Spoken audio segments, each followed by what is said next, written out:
जसं काय आम्हाला काय कामच नाहीत, इतकं वेळ बसून ठेवतो का कुठं? अरे एखाद्या अट्टल गुन्हेगाराला बी असं बसून ठेवत नाहीत.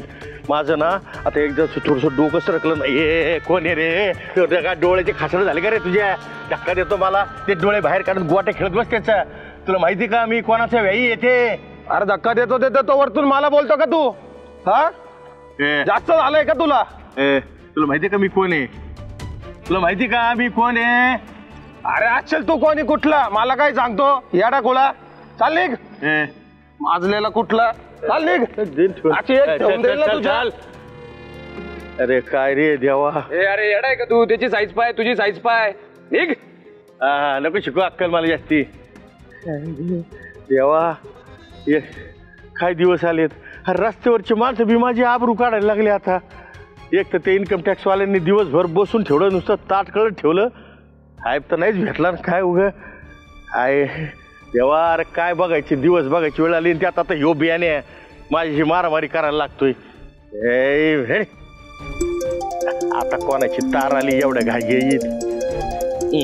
झालं ज्याला नाही कुणी वाली आणि नुसतंच फुशारक्या मारी हो दाढीवाला जाली. जालिंदर मामाचं ना काय चाललंय, एक तर दिवसभर त्या माईंच्या मागं पुढं असं डुकरावानी घुटमळत असते, शिपटी हलवणाऱ्या कुत्र्यावानी नुसतं पुढं मागं गोंडा घोळत असते.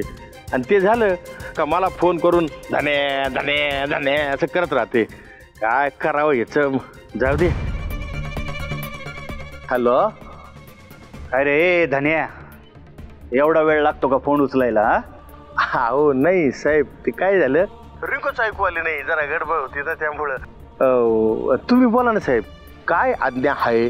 काही नाही, सुनबाईंकडनं समजलं आम्हाला म्हणून फोन केला. नक्की काय घडलं तिकडं?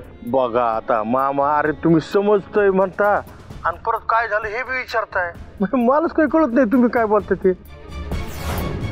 अहो काय मामा, ते इन्कम टॅक्स वाल्यांनी मला एखाद्या चपराशावानी घरातून उचलून आणलं, ते ऑफिसमध्ये नेऊन बसवलं राव. मला म्हणले साहेबांना तुम्हाला भेटायची आणि चौकशी करायची. अरे लई वेळ बसून ठेवलं आणि मग येऊन सांगत येत मला का साहेब आज येणार नाहीत. अरे याला काय अर्थ आहे? अहो माई साहेब मक्तेदारांच्या व्यायाचा अपमान केलाय त्यांनी, घोर अपमान. आणि माई साहेबांच्या व्यायाचा अपमान म्हणजे माई साहेबांचाच अपमान नाही का? हा तुम्ही काहीतरी करा मामा. हे धन्या,